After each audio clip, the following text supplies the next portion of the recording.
living in that particular area along the riverine of Takwel, they are dependent on these farms. And you know, because somebody is working on these farms for 2 years, these people have not been able to cultivate, and therefore they are not able to eat anything. And they are part of these people who we are talking about suffering from hunger.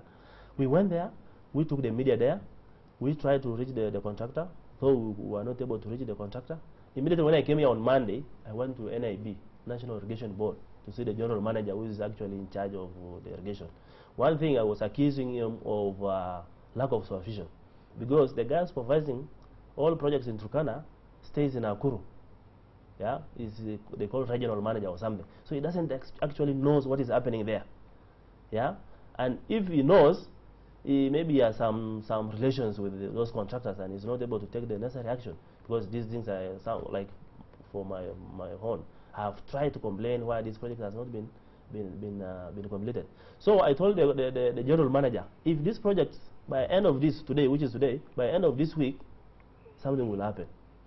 Yeah, which is, I was to take an action, protest, demonstration, and all that. But the good thing, the general manager actually called one of the engineer who's on the ground in Turkana East. He transferred him to Lohima to be able to start that particular contract. So NIB now have taken the contract, not the contractor. The contractor has been put aside. So it is NIB now doing. And by yesterday, they were doing the fencing, because at least they did up to 80% of the... Are you taking the contractor to court? The contractor. It is money. NIB to take them to court, because they have not fulfilled what was in the contract. So he was supposed to be there for 9 months. It's now almost 2 years. Yeah. So now NIB is working on that project, and now any other projects that we'll get in terms of NIB irrigations, we want to oversee it. We want to know who are those contractors. We want to actually be the one taking them on site, introducing them to the community. Because what used to be is that the contractor just comes without even the community knowing. Unasikia tu mtu anaingia kwa mashamba huko. You don't know who is this, who has brought this person. Now we want to take another channel of doing things. And I'm sure by so doing, they will be accountable. And we have also put our people on the ground to oversee what is happening on the ground. And you know, the government now is concentrating in Galana, is concentrating in Bora, Tana River, because I'm told 1 million acres of land is being opened there. Forgetting that Turkana, we have also discovered 250 million cubic meters of water, which can actually do more than the 1 million acres. Right. So the government, we want now to push the government to be able to bring that water so that we can save the lives of people. Right. As we come to the close, just to respond to some of the questions coming in from the viewers, and perhaps you could keep your responses to solutions so that we really help the situation. Josephine from Nairobi says, these people are the leaders and it's their responsibility to make sure they have measures in place. What have they done with the new water fine measuring millions of cubic meters? Can they start utilizing the water? It is now that engineers are already on ground to pump that water. And one thing that we are saying, if that water is pumped, we will want that water to do irrigation. We will want that water also. When you are saying, you are telling who? What have you done? Is there any substance, document, written, proposal made that what should happen? Yeah, we have a plan already. The county government has an integrated plan, yeah, that will take 5 years, and we have taken care of all the irrigations, hectares to be irrigated. All that we are needing is tangible water. So even that water from the export we got from the engineers, it needs to be tested, yeah, whether that water is fit for irrigation and for consumption, yeah. So, but even before that, we have 2 main rivers. We have River Takwel, which is permanent river. We have River Kerio. The water of these rivers are not actually utilized. And all that we are saying, even before we use the water that has been discovered, can we utilize this water of these rivers, permanent rivers? The river like now, River Kerio, River Takwel, cover 3 constituencies. My constituency, East constituency, and Central constituency. But out of that kilometers, over 150 kilometers, only not even 20 is under irrigation. Yeah, and there's a lot of water. That, I don't know. Who should do it? we are giving The solutions. river is there, the people are there. We are telling the county government and the government in place and any other well-wisher. That's what we are really saying. Even me as I am in charge of CDF money. Yeah? And out of CDF money, we have also allocated some of this. For example, now, I have allocated 5 million, yeah, to support farmers. Purchase of seeds, purchase of farm implement. That's exactly what you are saying. Yeah? So out of that, which is wrong, anyway. You shouldn't be in charge of CDF money.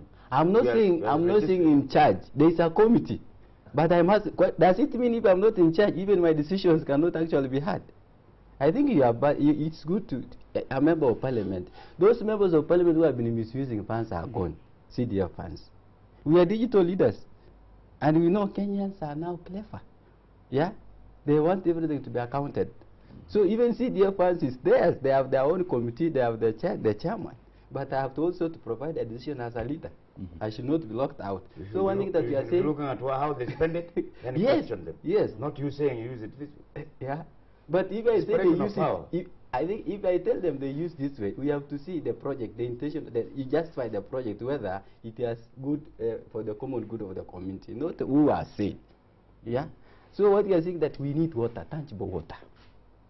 Yeah. We are. I told you pastoralists, most of the people, residents are pastoralists. So we have to see what can we really do to livestock.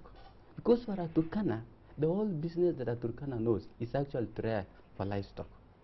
So we have to find a way of actually collecting water during this time of lights and whatever. We collect this water in terms of dams, in terms of water pans, so that this water can be used, yeah, later for livestock. Yeah, because if you provide the reasons why livestock suffer is because of lack of water. And the other thing that will actually assist us to curb this issue of drought, with specific to pastoralists, is the government handling the issue of insecurity. I think I forgot to say that. You see, what is worsening the whole issue is the issue of insecurity, because Turkana depend on livestock.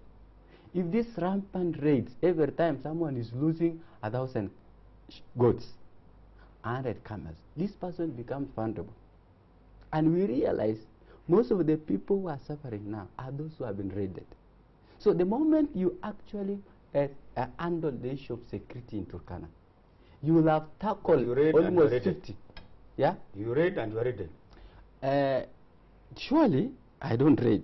That is one you have to correct. I don't raid. And this thing, you know that something that I want also to correct. The issue of cattle rustling is not just a simple issue the way people say.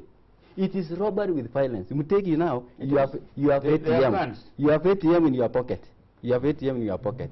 And you go to withdraw money. The ATM for Turkana is livestock. Yeah? And when you have been robbed when you have been robbed the ATM, you go and report to police. What happens when these people, their livestock have been raided? So we have to take care. When my ATM is robbed, I go and rob somebody else's. No. But can I intervene? One thing I thought that Mheshimiwa would talk about is that how do you link the pastoralists to the markets so that someone doesn't have to wait. Hold on now, you have spoken. Someone doesn't have to wait until the cows die. Until the cows die. So that there is a rethinking of pastoralism, because we have romanticized pastoralism in a way in this country, and we have not had the proper analysis and the proper linkages to the market. So that I know that there will not be rains in December. I will sell my 50, 60 cows. I will have enough food to buy. I'll have enough money to buy food, because mainly it's a question of having the food is there. It's a question of having the money to go and buy the food.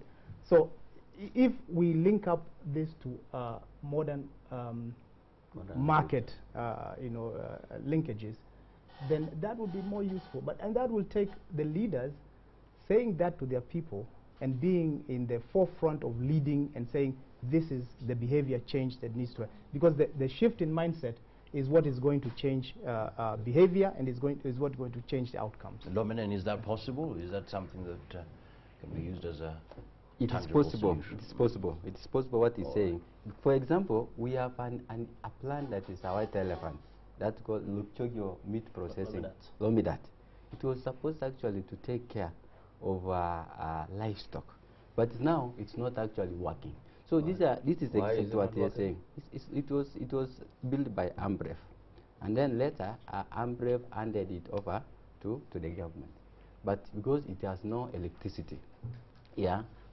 So that is one way we can actually assist livestock. And then the So other what are you thing, doing to revive it? we have already talked with the government, county government. Yeah. They are going to take over. And then there is this digital way, this anger safety net program, which I think I need to support that as a leader. That is a program that has really taken care of drought famine in our community. Because with this anger, the vulnerable people who are qualified for that program have the smart cards. What happens every month, they used to get 2,600 shillings. 300. Yeah, 300. But for now, for almost 4 months, they did not go. It was a pilot. It was pilot. But for now, it is coming. Okay. And that is one way we can actually address this issue. All right. Yeah. Perhaps a final question, Dr. Kisia. Somebody says here, this is a poor, says, thanks for those great leaders in the studio. The government of Kenya and NGOs wametuzoea sana soliciting funds on behalf of suffering Turkanas for their selfish gain. You want to respond to that? I don't think that is correct. I think the Kenya Red Cross is formed by an act of parliament. It's an auxiliary to the government to support government during disasters. Some of the places where we go, we find that there are no other actors. And we have an imperative, a humanitarian imperative, not just Kenya Red Cross, but all the Red Crosses around the world, to attend to humanitarian crisis. And that's the mandate that we continuously aim to, to fulfill. Do you think We don't have, the Kenya Red Cross does not get any money from government. The Kenya Red Cross will solicit money from outside or from inside. And I think it's a good thing that Kenyans are saying that even though I live in Kilimani, even though I live in Muthaiga, I can connect to the person in Turkana. there is a book written many years ago called The Loans of Poverty. Yes, I'm familiar with it. You are familiar with it? Yeah. It portrays what the gentlemen are saying, that there are a lot of people who come here in the name of helping, many Europeans and Americans. They use Turkana and Ogaden and all those places in Ethiopia and Sudan, just to live a good life in Nairobi. Yeah. I think what it is that these two gentlemen are in government. NGOs don't work outside the law. They work within the law. If they need to look at regulations, if they need to look at accountability, that they need to know everything that is happening, then it's up to them to do to create the correct legislation to do that. For the Kenya Red Cross, we have always worked in a very transparent manner. Anytime you can pick up our audits, anytime we are there in the community. Let's talk generally. NGOs living the loans of poverty. That they come here, stay to Nairobi, like Somalia, for instance. How many NGOs working for Somalia live in Mogadishu? They live here. Yeah. Just brief comments because we need to wind up here. Yeah. I'm So a product of the 5 seconds. NGO. Actually, I happen to work with ICRC, Yeah. which actually is, I think, part of one of their donors, and they receive some funds from them.